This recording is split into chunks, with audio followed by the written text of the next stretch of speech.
Hey everyone, it is Patrick McLain, co-founder of MouseBelt, and your host here for this Reimagine, which, as you know, we're lucky enough to be able to bring together some really well-studied people who've been in the history for a long time, very impactful people, and students from all around the world to kind of have interesting conversations. I think this guest I'm personally very excited about, and we'll get to that in a second. But before I go on too long, I'll let Anthony. Do you want to go ahead and introduce yourself?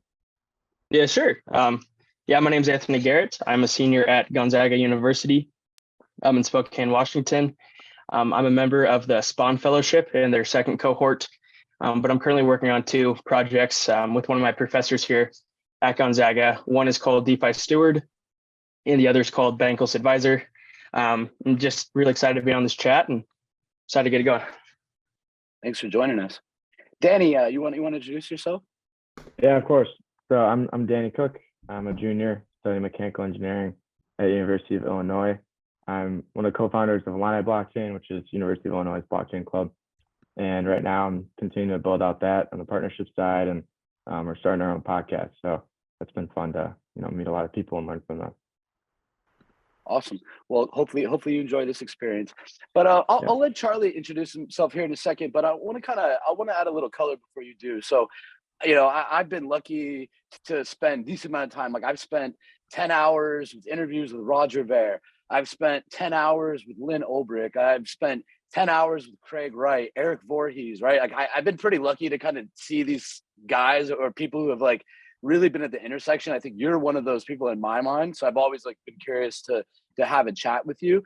And I think in this moment of time, where probably is one of the most testing times for crypto, like what just happened with FTX and the last year with Luna and everything. So do you mind giving the audience just like introduce yourself, like give a bit of background of kind of how you came into crypto? Obviously it's a long story. You can try to keep it condensed, but I'm really curious to hear your thoughts of like, where are we in this moment? Like in the whole time you've seen it, the history, like what are your reflections about now? But I'll shut up and give it to you, Charlie. Yeah, thanks. And thanks for having me and putting this together. I think what you guys are doing and having this in front of tens of thousands of students, continuously doing it. You guys are the soldiers, the guerrillas out there, like bringing people on to crypto, to Bitcoin, why it's important, why, the questions that you're talking about, bringing on all those early Bitcoin OGs, my friends. There was a reason that we all got into this in the first place before Bitcoin had any value, before we even thought it would have any value. And to really understand how we're going to get through these very trying and testing times, like you said, it's even worse. There are three potential banks: Silvergate, Silicon Valley Bank, at Signature, First Republic Bank, now almost four banks that are like people are looking at as potential fail. Nothing to do with crypto, but it's just of the trying days that we're in the macro world. And then FTX and some of the other ones. But to understand like how to get through it, we got to go back to the early days. Thanks for introducing me. My name is Charlie Shrem, and I got involved in, I guess I'm your long lost Bitcoiner friend, as I tell people, because I am still around. And most of the earlier Bitcoiners like Roger, Eric, and most people don't really know of the ones who have kind of faded away during what I call the last days of Satoshi, during the days that Satoshi was still with us and we could ping him and talk to him and stuff like that. During those days, it was wild. It was the wild west of Bitcoin, and it was amazing. And friendships were formed, fortunes were made, fortunes were lost. And we all, I think, like all the people that got involved in the early days of Bitcoin when this was pre-crypto, pre-Ethereum, it was like during the ashes of the 2008 financial crisis, when it was worse than it was today. We saw property values going down like by half. Banks were failing. People were losing trust in a lot of institutions. Lehman Brothers, Bear Stearns. It was just a collapse of the whole the global financial system. It took some countries in Europe almost a decade to get out of those recessions, like Spain. Spain is just now coming out of it, like after 2008. So this was a very trying days of discontent. And these were pre-Venmo days. There was no, people don't realize that during 2008, 2009, the internet was still budding. And when Bitcoin was launched, there was no such thing as peer-to-peer payments other than PayPal. which other people needed a PayPal account to have, and then sending and then waiting for the money to go back into your bank account.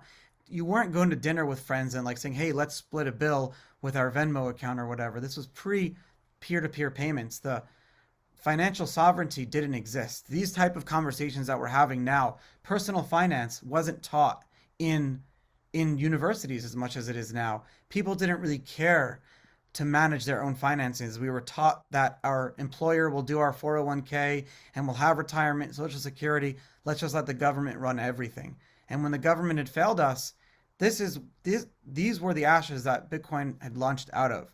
So everyone who was getting involved in Bitcoin back then were like disgruntled with the world from in one way or another. You had like anarchists, crypto anarchists. You had just kids like me who grew up in a religious community. I was looking for my way out, financial freedom and way to have something new and different, something that I can call my own. But really, the Bitcoin community back then was just made up of people that were, as I would call us, like people who didn't fit in the traditional world at the time. And so we all got together, not by choice, into the early Bitcoin chat rooms and the IRC networks and Skype rooms and Bitcoin forums.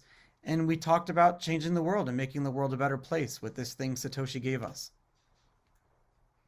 And then do you find some irony? Like I find, or I was listening to a talk you gave, you were talking about like with Bit Instant, you're like, I was horrible at raising money. I had the same problem. Like I didn't fit the model of these like VC people that they wanted to see, right? Like, do you find it a bit ironic, like seeing the Sam Bankman-Fried who kind of maybe like quote unquote fit that model and like that was the face of crypto now and then ends up taking it down?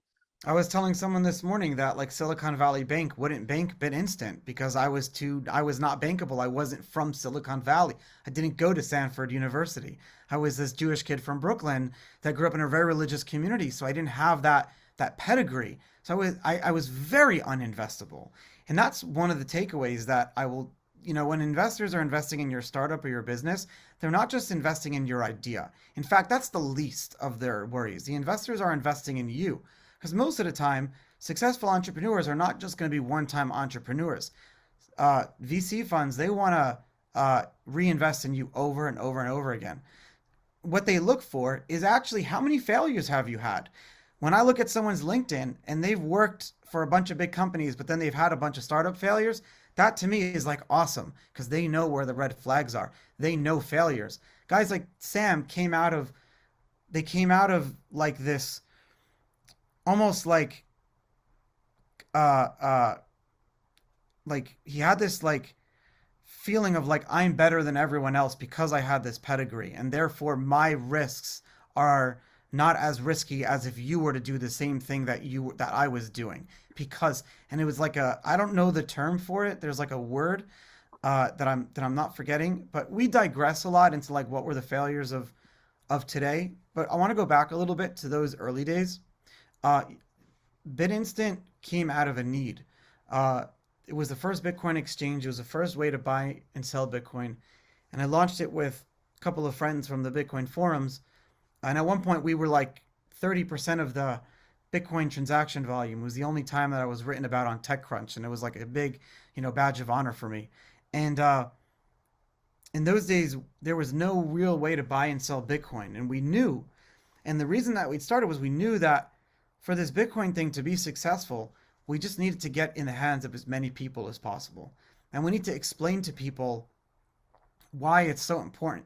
And the reason it's so important was we can work our butts off all of our lives and our assets can be taken from us and our data can be changed and our transactions can be changed and can be frozen and can be held back without due process. And we saw a lot of that. And then look at the trucker protest rally that we just saw, how the government can freeze everyone's bank accounts. It's just the tip of the iceberg. So Bitcoin and crypto is, for me at least, was about like sovereignty. It was about having my own assets that I worked for that couldn't be taken away from me. My parents couldn't take it away. My religious community couldn't take it from me. And the government couldn't, without due process, take it from me. Because we see that. We were seeing civil forfeiture where they can just take. We were seeing a lot of negative things, and I'm not talking about like the American government. It's unfortunately the best of the rest of them, because you try to have some assets in other countries around the world. I mean, it's not safe. It's a scary thing in a lot of places. So Bitcoin was not created for the first world. And if you look at where Bitcoin and crypto are the most successful right now, it's not in the US. It's all over Latin America. It's all over Europe. It's all over, especially Eastern Europe, Africa. I mean, it's huge. In Africa, they're using Bitcoin and crypto on a daily basis. They're using it everywhere, because they have a need for it. Their monetary systems are built on cell phone minutes. Before Bitcoin, they save their cell phone minutes are the only valuable thing. Uh, I lived in Tanzania for years, and I saw it like a decade ago. They're using M-Pesa, and I'm like, I think M-Pesa. people don't understand. I'm like, these people are just getting a scratch card, loading their cell phone, and texting money to their friend, right? And they were doing this a decade ago, and it was common. Like, Bitcoin and crypto isn't the problem; it's the solution. You don't have to worry about you're controlling your own assets. Friction is freedom. We need to create a little bit of friction in order to show people the light. And so if we need to like put crypto in our apps and teach people why this is important, like when you use Bitcoin in the Cash App, I love it. It teaches you why Bitcoin is important. There's like a whole thing. And that's because Jack Dorsey and Matt Carollo and all the folks who are like running that are all Bitcoin OGs and Bitcoin developers. You can tell the companies that are doing crypto and Bitcoin where the ethos of the Bitcoiner is in their blood. Kraken's another example. Jesse Powell, who founded Kraken, early friend of mine, we worked together. But Bitcoiner, being a Bitcoiner is in his blood. And so you can go out there and be a crypto person and love crypto and do crypto things and DeFi and NFTs and if you could do it with the ethos of what it means to be a Bitcoiner, you'll have the most successful company.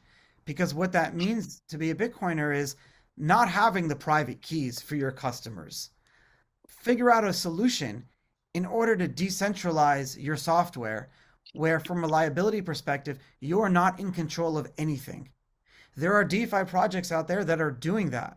And that's what it means to be a Bitcoiner. It's like JFK said, Ich bin ein Berliner. And they tear down the Berlin Wall.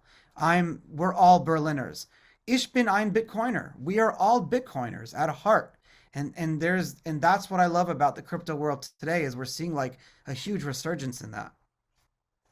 And I'm going to give it to you next, Danny. But yeah, to your point, I mean, like even if you look at what Eric Voorhees did with Shapeshift, right? I mean, he's literally like, I don't want to spy on my customers. My customers don't want me to spy on them. I don't want to spy on them. But then this third entity over here is trying to force me and to do something that none of us want, right? So what does he do? He goes and decentralizes his whole company and goes, all right, guys, like, there you go. Like, so there's definitely people I think that are spearheading that. But hey, major Danny, companies are realizing it too, though. I did a podcast. I have the Charlie Shrem Show podcast, and I did a podcast with the chief strategy officer at Fox Corporation, like all of Fox News, Fox Sports, Fox everything. She was the one who did NFTs for the Masked Singer, Super Bowl, token gated Super Bowl, like crazy stuff. And she literally said, we at Fox believe that the more control we give to our viewer, even people watching the local news, the more money we'll make.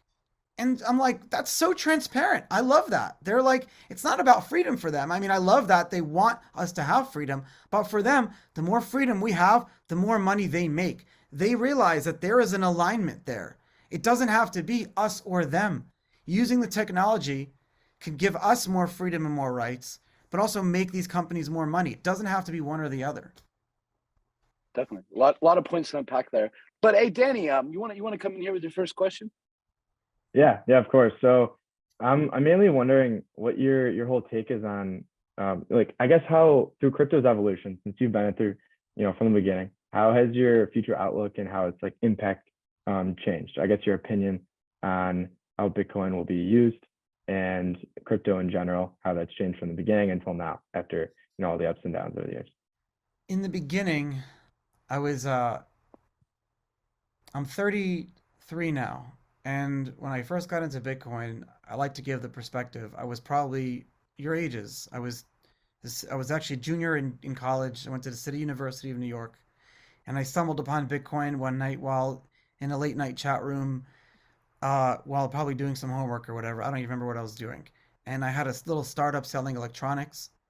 And so when I first fell in love with Bitcoin, uh, I was I had a PayPal account, but when I was selling electronics, they kept like random people were doing chargebacks for fun, and PayPal was like freezing our money for half a year. And I'm like, how are we supposed to start a business when we can't even get our cash flow to buy the products that we're supposed to send to our customers? There has to be a better monetary money system. And I went out searching for it, and there just wasn't. You can collect people's credit card numbers, but that's about it. There was no like peer-to-peer payments other than PayPal. But PayPal, it wasn't truly peer-to-peer. PayPal was like maintaining the ledger and arbitrary saying who can send how much, how long it has to be frozen in your account before you can withdraw it. So that never really took off in the way that we thought peer-to-peer payments. Kind of funny that PayPal owns Venmo today, which Venmo became like the top. And Venmo makes a lot of their money from Bitcoin and Ethereum payments anyways. People load up with Bitcoin and Ethereum, send payments to each other, and then cash out. So it's like ended up being we were successful. But I thought back then that it would just be Bitcoin and it would just be money. And I thought that Bitcoin would be this like, at first, the only reason, so you ask yourselves, like, how did Bitcoin get any value? It wasn't that just like someone opened up an exchange one day and all of a sudden people wanted to buy and sell it. Actually, I should write a little book on this because no one really understands, like, how did Bitcoin get its first value? And what happened was all Bitcoiners were concentrated in two places. What was then a forum that Satoshi had launched called forum.bitcoin.org, and then also inside of the free node IRC network, which I don't know if people still use IRC, but back then IRC was really Internet Relay Chat. And it was this like, it's like this decentralized chat service where people, whatever, it was IRC. It was, and anyone could set up like channels. So Satoshi had set up Bitcoin Developer, Bitcoin General, and then Bitcoin OTC. And what happened was, at first, it was just all talk about Bitcoin. How do I download the software? How do I run it? And when you downloaded the software that Satoshi had launched called Bitcoin QT, it looked like a 1990s era piece of software. You can see screenshots of it. As soon as you launched it, it created an address for you. And I'm really showing my age now. You had to go to your router and open up port forwarding. Do you guys remember that? Like, is that still a thing where you have to like, oh no, oh my God, so back then in order to like play video games or do anything where you could accept incoming connections from your internet router, you had to log into your router and like open up a port. It's like it was such a manual thing. So Satoshi was sitting there explaining to people, but once you opened up that port, you were now a miner. You were validating everyone else's transactions. So if Danny, you sent Anthony, if you downloaded it, Danny, and you sent Anthony a transaction, and Patrick was out, doing laundry, but his computer was on, your transactions would still update on his computer. So his computer is now maintaining your transactions, and my computer is maintaining it. So all of a sudden, 10, 100, 500 people were maintaining this ledger, this Bitcoin ledger all the time, 24 hours a day. And so if someone came and stole my computer and stole your computer, Danny, our transactions are still on Patrick and Anthony's computer in real time.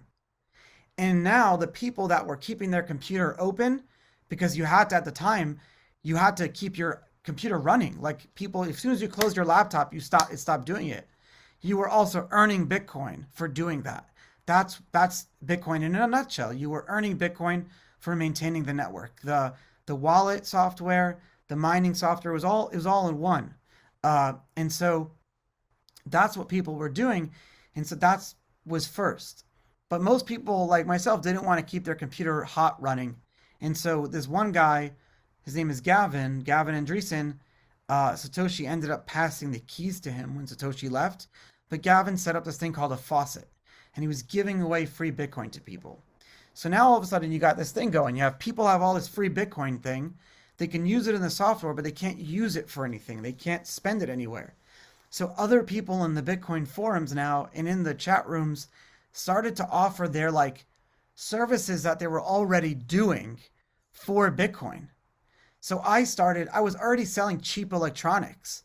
So I started putting forum posts like, hey, today for 10 Bitcoin, I got you a pocket knife. By the way, you can see all this stuff. You go to Bitcoin forums, it's all preserved. You can see all these early conversations and price discovery.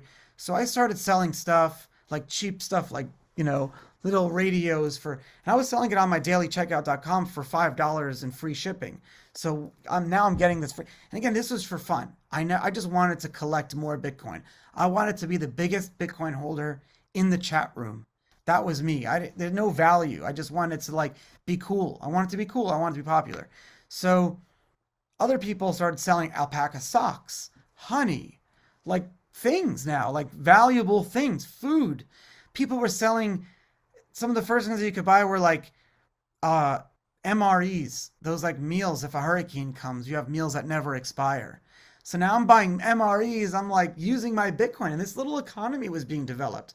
So someone just set up an Excel spreadsheet called newlibertystandard.com, and you were able to just go and buy like blocks of like 10,000 Bitcoin for like $1, just blocks of it in order to like be a part of this. And then eventually Jed McCaleb, who went on to found Ripple and Stellar, basically owned this domain name called magicthegatheringonlineexchange.com, abbreviated to Mt. Gox, MT Gox. And he basically said, well, no one's trading online playing cards, so let me trade these online, because what he did was he created this software to create like a digital version of like a Magic the Gathering card. So he just said, we'll allow trading for these Bitcoin things. And Mt. Gox became the first Bitcoin exchange. I mean, the rest is history. But that's kind of where the history of Bitcoin in the last days of Satoshi kind of became an economy.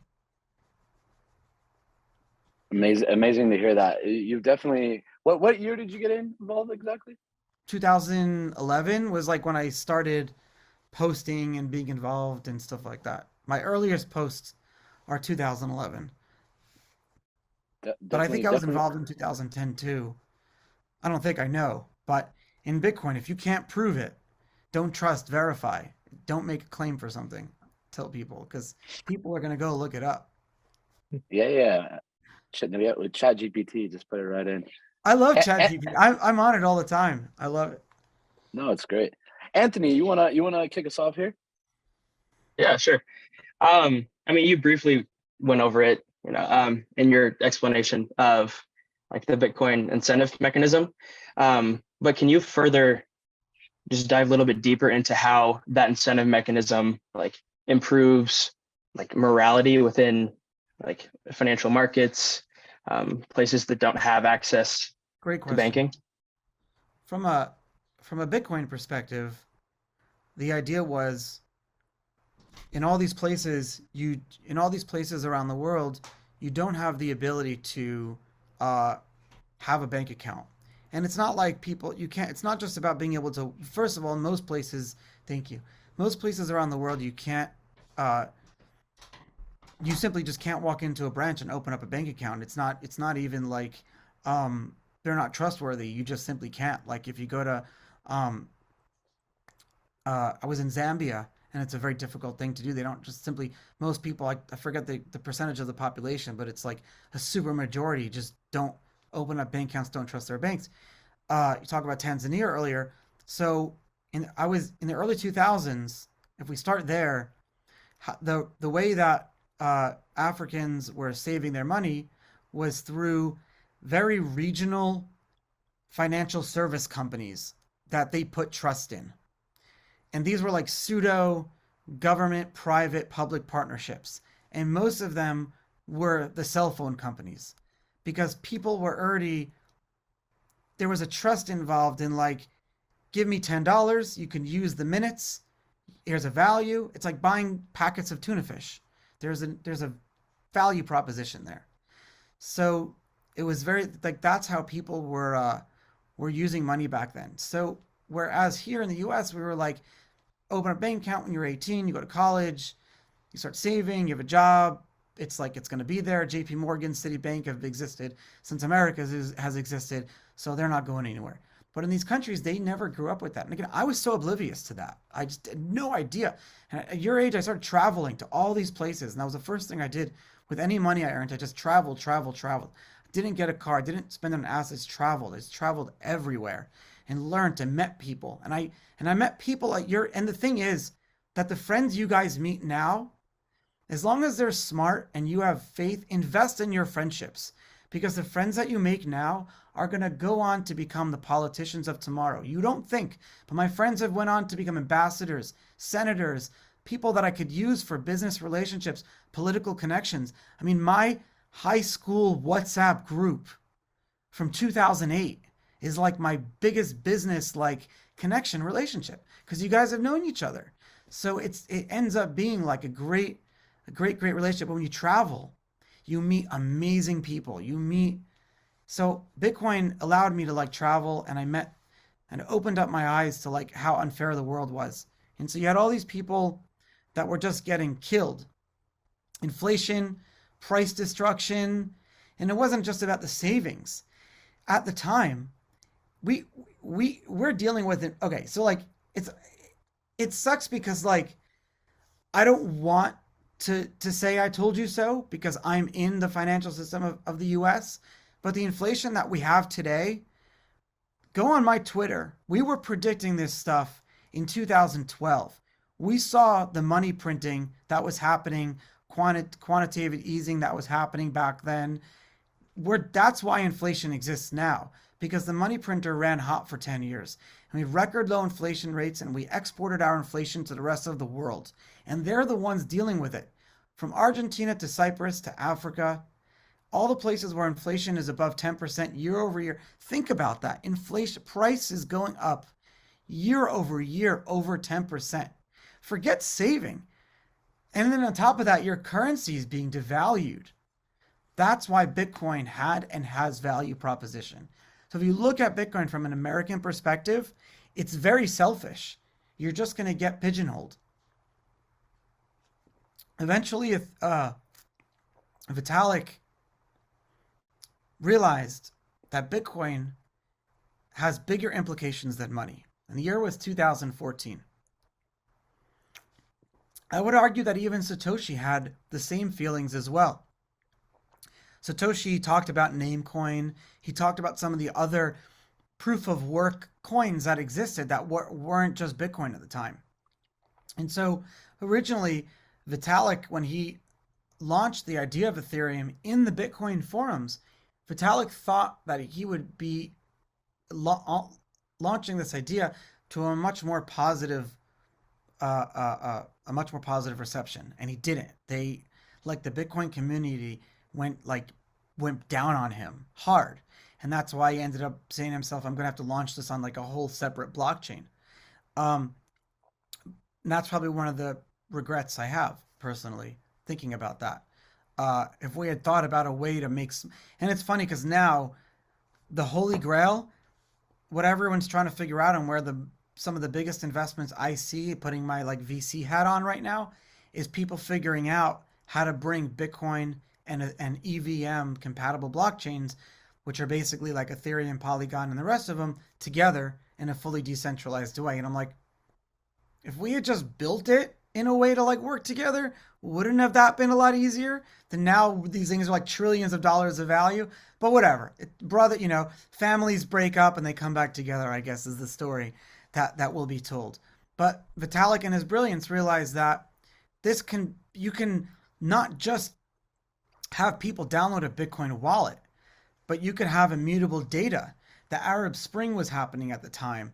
In Syria, people were launching blog posts, but then the government was like shutting off the internet. This was the year Egypt shutting off the internet. Syria shut off the internet. South Africa, like countries were just shutting off their internets. And so Bitcoin was now seen as a value proposition of like, hey, you could have immutable data, censorship resistant data and information could now exist on a decentralized blockchain, decentralized delivery systems. Because the internet as we know it today, the internet that we're using right now, Zoom, how people are listening to this, Spotify, Apple, and MP3, that's what we call a content delivery network. And those are not decentralized. Those are pretty much Cloudflare, Amazon Web Services, and a few other ones.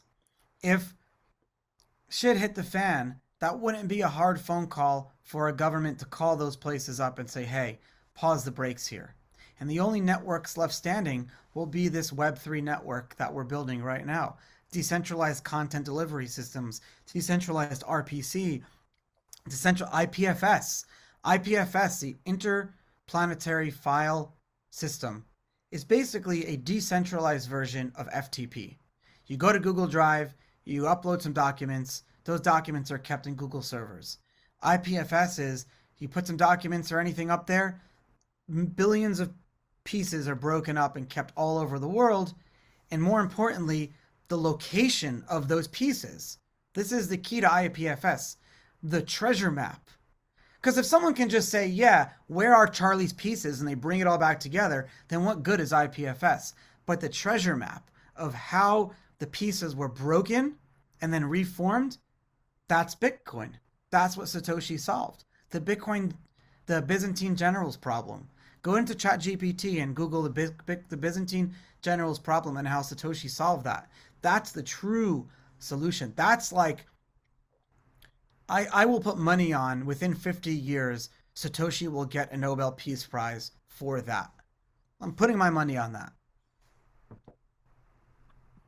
I like it. I like it. A lot of interesting stuff there. I'm definitely enjoying this conversation. Like it's really good to hear your perspective, like having seen this and for such a long time.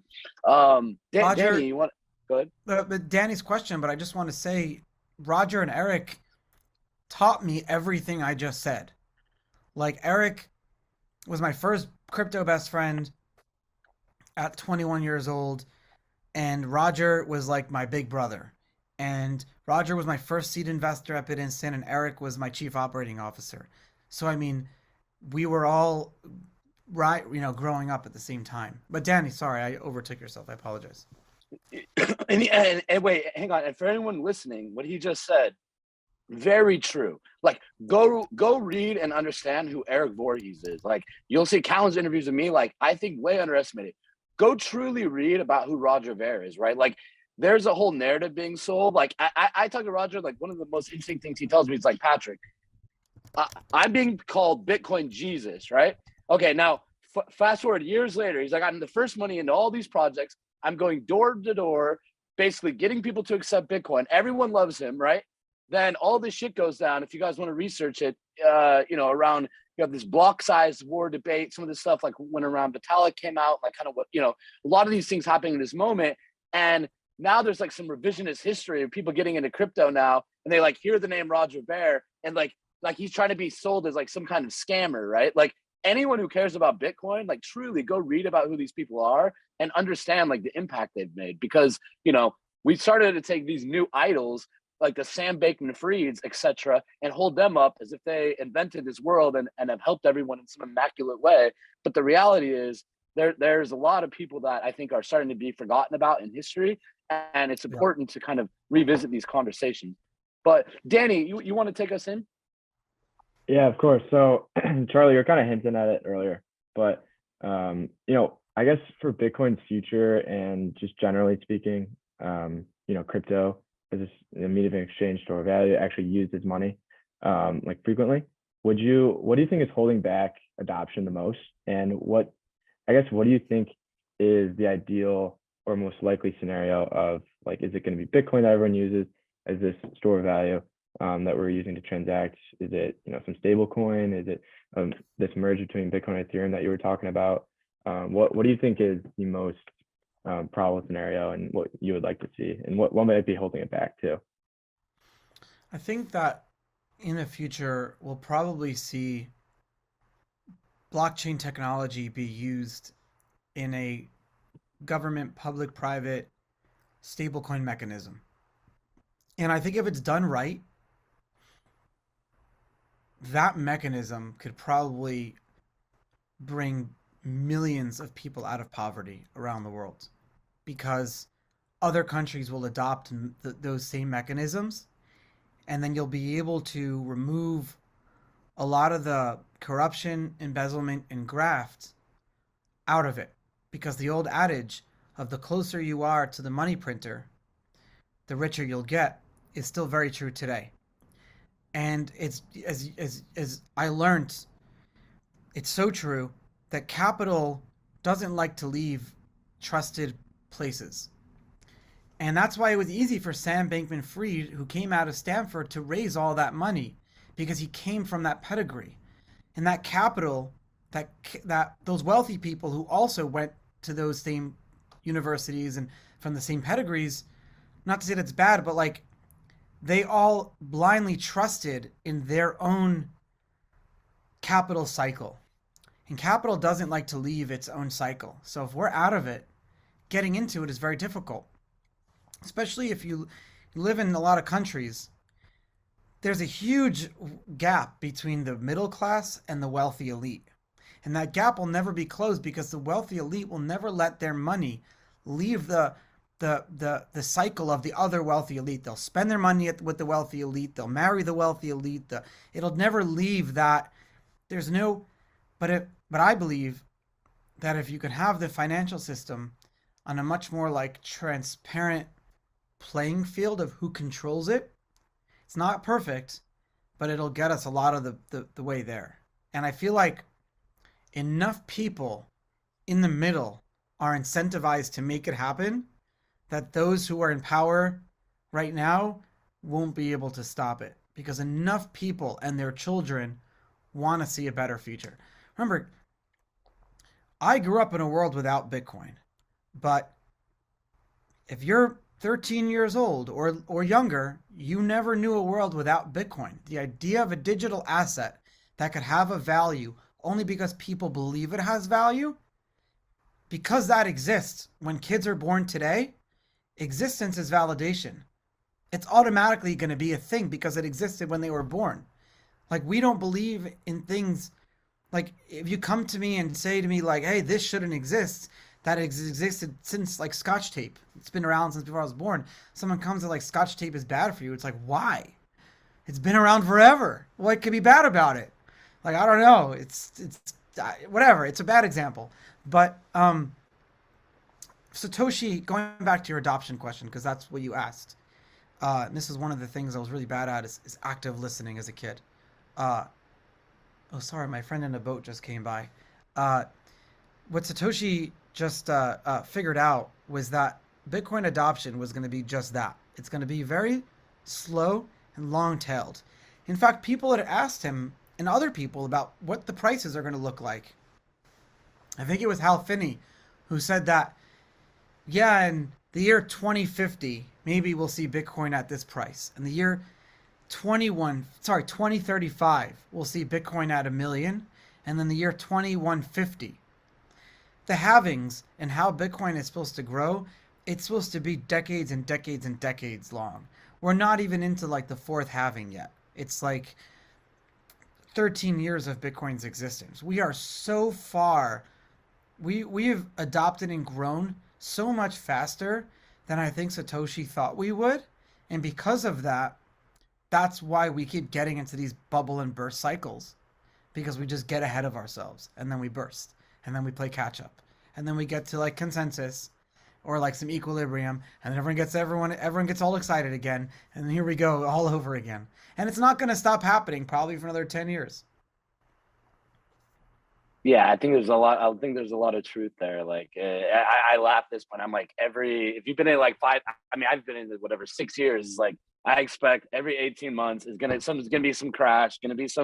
This story is never gonna end. Like, Yeah, this is the most interesting story like ever been told, and like it is by nature just going to like go faster, I think. Anthony, you want to shoot one out? Yeah. Just, I mean, a potentially pretty obvious question. It's just like how to scale Bitcoin without sacrificing decentralization, because naturally proof of work is decentralized, but to scale it. Great question. Your thoughts?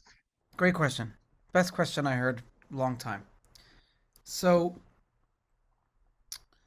the question of scaling Bitcoin goes back to, I would say, 2015, when Bitcoin started growing very quickly. And during these years, I don't want to like take up too much time, so I'm trying to like abbreviate this story as much as I can. But Bitcoin is growing too fast. And when Satoshi had started Bitcoin, they arbitrarily put in this like 1 megabyte block limit. And that it was arbitrarily, the number was arbitrary, but why it was put in wasn't arbitrary. It was a random number, 1 megabyte. Because at the time, and that's like basically, if you equate to that, if you equate to like Bitcoin miners as bookkeepers, it's like how many pages can your printer print at a given time, you know? And so if we use the analogy for printers, if everyone who's running a node has a printer at their house, for Bitcoin to be the most decentralized one as possible, we want everyone having very small printers, but being able to print as many pages as possible. But as you know, small printers can't print pages fast, and they also overheat, and they can't print a lot. But they're more affordable. So most people can just own, you know, millions of, you could take little printers and mail them to everyone. And therefore, going back to the analogy of like how many people are running the Bitcoin software, you want as many people as possible running these Bitcoin nodes. You want them kept small. You don't want the block size high. You want it small. However, Bitcoin was scaling at the time. So you had a huge divergence. One divergence, in the most extreme, said we don't need a block size at all. And therefore, if you want to operate a Bitcoin node, you need an industrial printer. So it's more money for those industrial printers because only very few people can afford it. So it's more money for miners. It's theoretically less hackable for the individual machine because it's a bigger, stronger machine, but you can't have millions of them around the world. You can't have this, what Satoshi wanted, peer-to-peer electronic cash. But then you had the other side who said if we keep them small, which is what the Bitcoin developers had wanted, then Bitcoin will die. And other blockchains were like doing transactions faster and better. And at the time, they can do it because they weren't big enough. So their little quirky consensus mechanisms like Ethereum and whatever, because they weren't big enough yet, they could experiment with their consensus mechanisms without running into the same problem that Bitcoin had. And remember that, because Ethereum still ran into its own scaling problems later on, but it was easier for the talking heads to have their comments. But remember, so let's go back to that printer problem for a second. How do you scale this decentralized network? And you had so many brilliant people in the room. It wasn't like just kids like me now. These were like scientists, people who had built the SMS network were chiming in now, saying how it should scale. The creator of BitTorrent, Bram Cohen, you know, like these were like really brilliant, the most brilliant scientists, physicists, mathematicians. Hell, Adam Back, who was in the Bitcoin white paper, so she quoted him, was coming out on the side of the small blockers. This literally became a war. Like this has been written about. It became, honestly, it broke up Roger and I. Roger and I are no longer friends anymore. It's sad. I miss him dearly. As a friend, he was my big brother and best friend. And we haven't talked in 6-7 years because of this. This broke us up. And I didn't even take a side. It was that I didn't take a side that really, you know, Roger had dealt with a lot of family betrayals in his own life, so I understand why. I have abandonment issues too. I haven't seen my family in over a decade, so I get it. I'm not mad at Roger for being mad at me. I'm just sad about it. It's sad. I miss him a lot. If you're listening, Roger, I miss you, bro. But, you know, Roger, and at the time you had false messiahs. You had this guy Craig Wright coming out saying that he's Satoshi and convincing Gavin. Remember we talked about Gavin? Gavin was falsely believed into believing that Craig Wright was now Satoshi. And Craig Wright went in and tried to use these block size wars to like take over Bitcoin. Ended up launching his own coin called Bitcoin Satoshi Vision, while he controlled Bitcoin Cash, Roger and Jihan finally realized that Craig was a false messiah. So that's why there's 3 Bitcoins now, not just 2 or 1. It's like split. It was crazy days. In the end, and so I was part of a group that was basically existed of like everyone in between. And we called ourselves like the SegWit 2X group. So there was this technology, SegWit. And SegWit was actually created by those same small blocker Bitcoin developers. But because SegWit was now politicized, and this is a good life lesson, is like, don't turn problems into political ones. Don't turn technical problems. Don't turn medical problems. We saw with COVID. Don't turn technical or medical or any type of into a political one. As soon as you do that, you're screwed. We saw that with COVID. The whole medical institution was at risk. We were losing trust in them. So this technology, SegWit, was now politicized. And it's great technology. We ended up adopting it. But the small blockers didn't want to adopt it anymore because the big blockers said it was like this really, really bad thing. And it just created this whole massive... And what SegWit did was, which again was created by the Bitcoin developers, it's called segregated witness and stands for segregating the witness. And because inside of a Bitcoin block, and basically to use the printer analogy, they lowered the fucking font. Now the printer can print more pages. More data can exist on the same amount of pages. That's all SegWit did.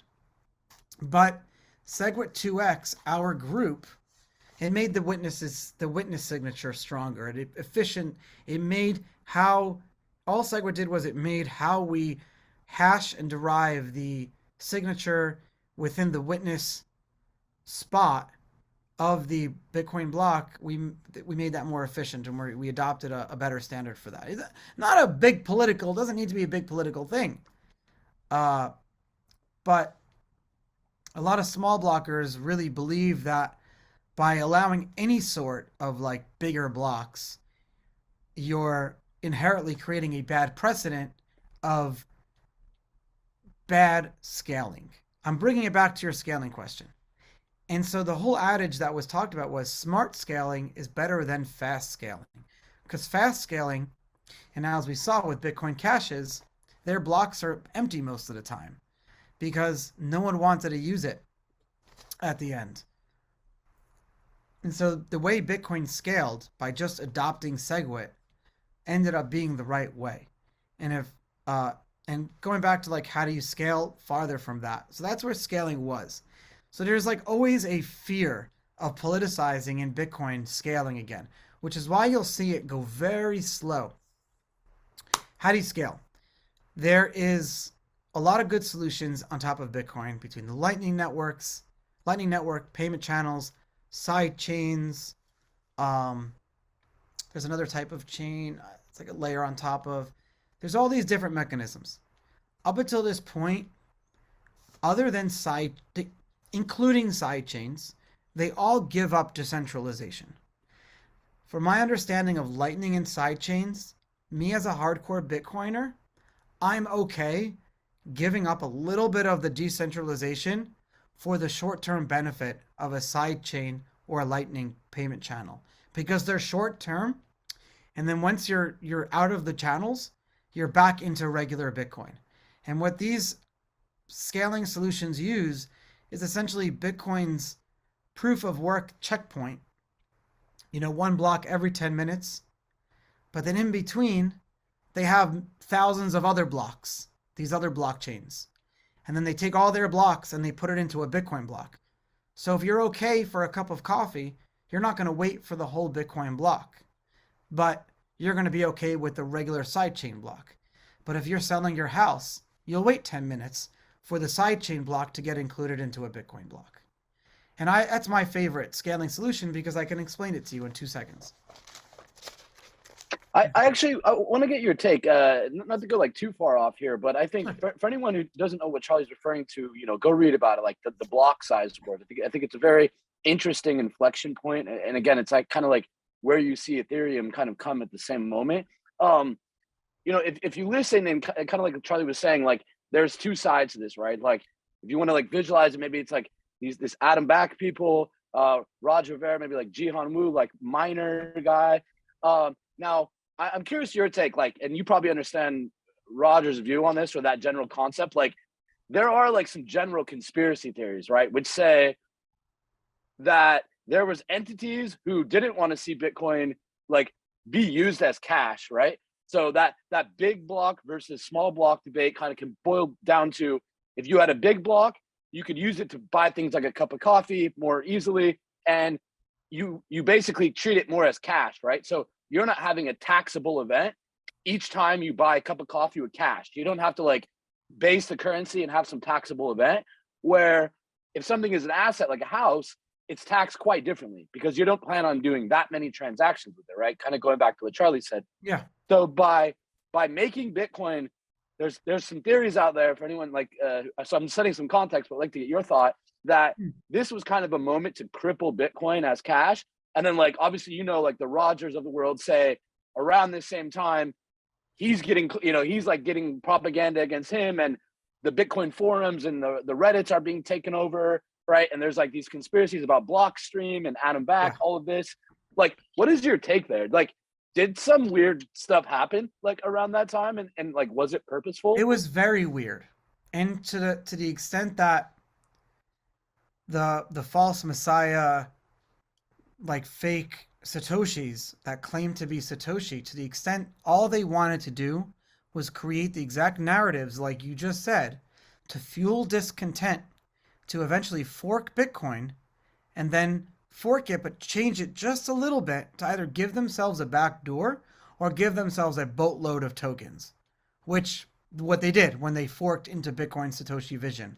And in fact, Bitcoin Cash has, I think, like a development fund built right into the protocol itself. So they gave themselves money.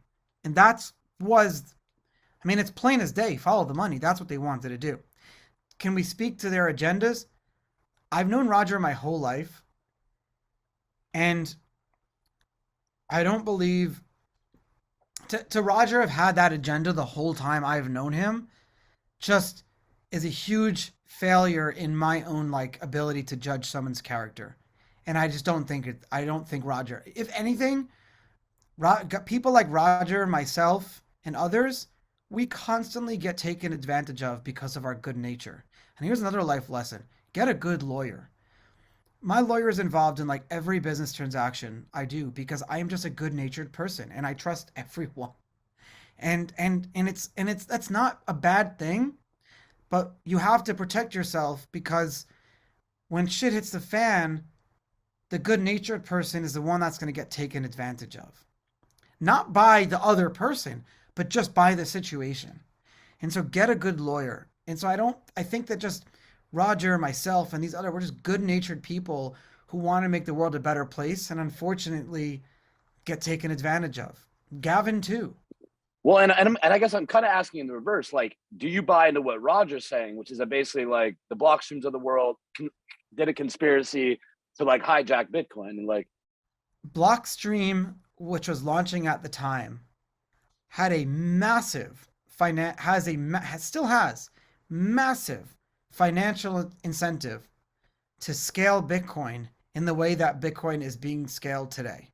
If they had increased the block size, Blockstream that had just brought on Adam Back and all these bigwigs would basically have raised money and for nothing. It would have been a moot point for them to even exist. Bitcoin would not need them. So of course, like there's no reason to debate whether or not. You ever read Diaries of an Economic Hitman? Money is used. Follow the money. Money is used to control and for everything. Every incentive, every war that has ever happened in the world has happened because of some financial incentive. And it's not a bad thing. Like, we're humans. At the end of the day, you're going to be married and have kids one day, and you're going to have parents and in-laws to take care of, and these are going to be your family. And whether you or your partner or the breadwinner, you're going to want to protect your family.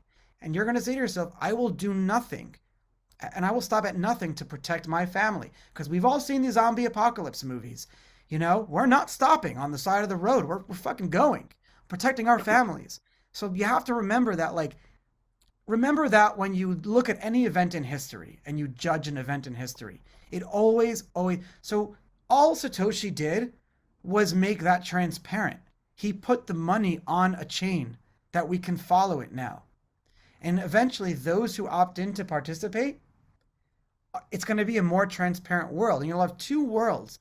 You'll have the transparent world and the non-transparent world.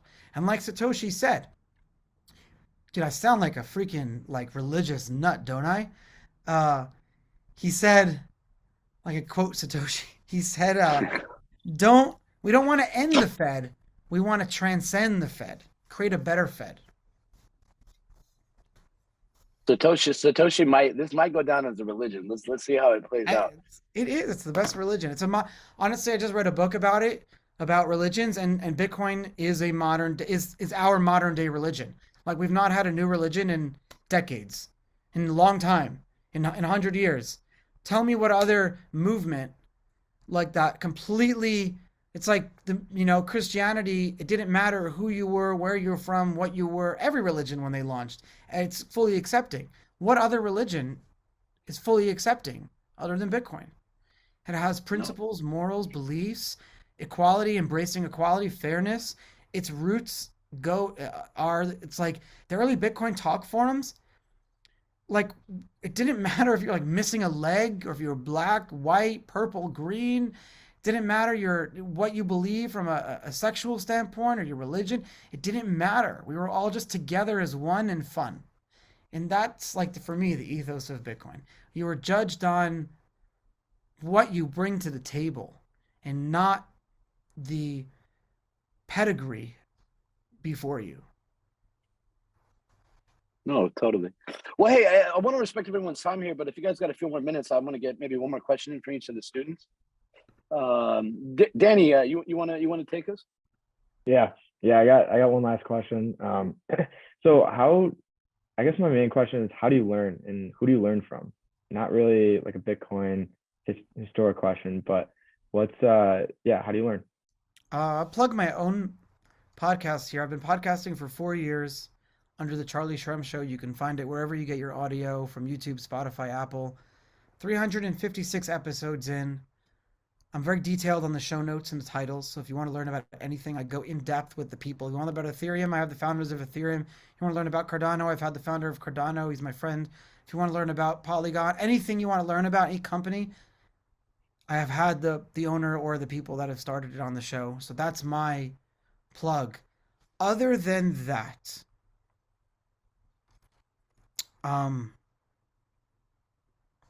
it's hard. It's hard to learn. It's hard.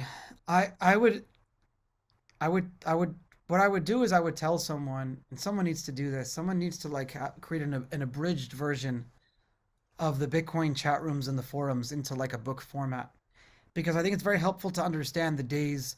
If you could understand from when the moment from Satoshi launched the white paper, and then you understand the white paper and launched the world that he was launching that into, up until when Vitalik launched Ethereum, and all the conversations that happened in those chats, you will be so well versed that there's nothing further for you to learn. No blockchain will launch that you won't understand. You'll inherently understand things like ZK rollups. You'll inherently understand how capital cycles. You'll inherently understand how all blockchains work together, bridges, tunnels, attacks, DeFi, how to be able to detect. Now, if you don't have the time to do that and you want to start from somewhere, I always say go look at some of the crypto obituaries and look at the projects that have failed and learn why they failed. Arthur Hayes, the creator of BitMEX, told me the best way to learn how to make money in crypto is to learn how to lose money in crypto. And so literally download an app where you can buy and sell different cryptos, put like $1,000 in there, and literally buy the worst ones you possibly can. Go and just try to lose. Have a game with all your friends. Who can lose the most amount of money as fast as possible or as slow as possible in like the most detailed mechanisms, and actually like prove in a thesis why you chose these, like the worst. And I promise you, the next time around, you just won't even think. You'll know exactly which ones to invest in. It's so easy. A lot of good points. And I thought you were going to say ChatGPT. That's how everyone's. That's the easy answer right now. But the problem with no, you know what? You gave me an idea. I've been playing. I write code for a long time, but I've been playing around with the API. Like I want to go like scrape these forum sites and then like feed it back into ChatGPT to like have it summarize it. Like could actually like extrapolate content from that. It would be interesting. It's not a bad idea. It wouldn't be a hard thing to do. You'd have to like, I think what you'd have to do is you'd have to like, so someone took, if you go to nakamotoinstitute.org, they took all the writings of Satoshi, and they also got like all the people like me who had private emails with Satoshi. They got all of us to send them in. So you can actually read all of the private ones too. I would go there because they've abridged it pretty well, but it's not in narrative form. It's missing like the context. Sure. I need to do it. Like I need to like do like, for the Jewish people in the room, I need to do like a Maimonides of like the Old Testament, like a commentary on the Bible. So like if the writings of Satoshi are the Bible, I need to write a book of like just the commentary on it, like a Rashi or something. I don't know. I like it. I have some ideas too. I might have a loan email you separately. Yeah, let's do it for sure. Yeah. Anthony, you want to come in here with your last question? Yeah, of course. So I mean, just like looking at the entire ecosystem, big picture, like financial return probably got some people into the ecosystem, but the people that are here now, during crypto winter, there's something that like clicked for these people that it's hard to like put exactly into words what that is for each individual because it's different. Yep. But what do you think has to click in order for mass adoption to be adopted? I think it's going to be, it's a great question. Well, you guys ask great questions. Okay, so I had this great question yesterday with the chief strategy officer over at Fox Corporation. And she said, do you remember the moment, I do, and anyone who's over 30 will remember, but there was a moment when there was a TV show called American Idol. And at the time, season 1 of American Idol was like the most watched show in the world at the time. And you had like Kelly Clarkson, Ruben Studdard, Clay Aiken, some famous, really like famous people came out of the first few seasons of American. But American Idol, it got really popular because you can call with your landline and vote.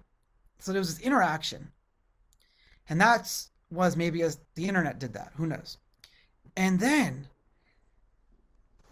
you had this moment. It was a watershed moment where all of a sudden, while you're watching American Idol, you can text to vote.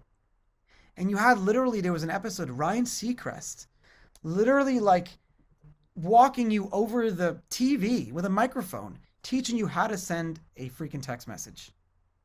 Like if you watch it now on YouTube, it's insane. To like how to, of course. And that introduced text message voting. So because they forced America, friction is freedom, to have a little bit more friction, but now Americans had the freedom to like text from their couch and they could vote over text messages. Like think of the powerful implications that were going on in people's heads at the time. Changed everything. So Bitcoin and crypto needs those moments. We've had some of them, but SMS never had an incentive layer and internet never had an incentive layer. So the internet just had like one boom bust cycle, the .com bust. It was one time. It was related to the stock market. But Bitcoin and crypto have these tokens and this incentivized layer that we always get ahead of ourselves. And that's why we have all these boom and bust cycles. But I would argue that it's happening now. Like mass adoption's happening. We're growing. It's time. Like it's already going to be a thing when college students are are in college and Bitcoin existed for their whole adult life. Like you guys grew up in a world without Bitcoin. So you're that still like hybrid era. And so like your older brothers and sisters kids are going to be the ones growing up in a world that never existed without Bitcoin. I mean, it's a crazy thing to think about. And actually, that's a great point, I think, and I'll take us out here. And really, I've enjoyed this conversation. And I think, you know, whatever, for the maybe thousands of students or whatever watching this, you know, I think I can just speak from like the MouseBelt experience, right? So going back like 2017, since we've been helping schools, back then there was like no accredited courses, right? Like we're having to give a grant to like UCLA, like for their first course, right? Like I'm helping these student blockchain clubs, like hundreds of them all around the world. Some schools are getting letters or students getting letters like in early 2018, like, hey, we can't have your association associated with this drug coin called Bitcoin, right? Like there was still this like hangover from Silk Road. And I think maybe even right now, like, what would your advice be to like the students watching it? Like maybe their mom or their grandma's calling them like after this FTX thing, like, oh, hey, are you sure you want to be involved in that Bitcoin thing? Like I'm seeing all this negative stuff on the news, right? Like, so what would your advice be to like students who are thinking about this as a career, and how would you be thinking about that if you were studying today in university? I would say that you're lucky because starting any business in bad times and then building it for good times is a lot easier than starting a business in good times and then waiting for the bad times. It's a lot easier to launch a company. It's harder, let me tell you, but in the long run, it's a lot better. Every single crypto business that is around today, still standing, Coinbase included, launched in a bear market. Binance, every single one of them. And the reason they're still standing, FTX launched in a bull market. The reason they're standing is because they built for the bear and then waited for the bull. So if these are bad times, I would say you're lucky. If we were talking about this and we're in a bull market, I would tell people to wait. Definitely. Well, for anyone who's watching this, we definitely hope you enjoyed this talk. I know I did. It's been really awesome actually to hear your perspective, having been around in this industry for so long. And again, I encourage anyone here who's watching this, it is super important. Like go read, like there's a book called The Block Size Wars. Go read that. Go read about like the impact a lot of these people had, and like understand that there's a lot of nuance, I think, to how we got to this point.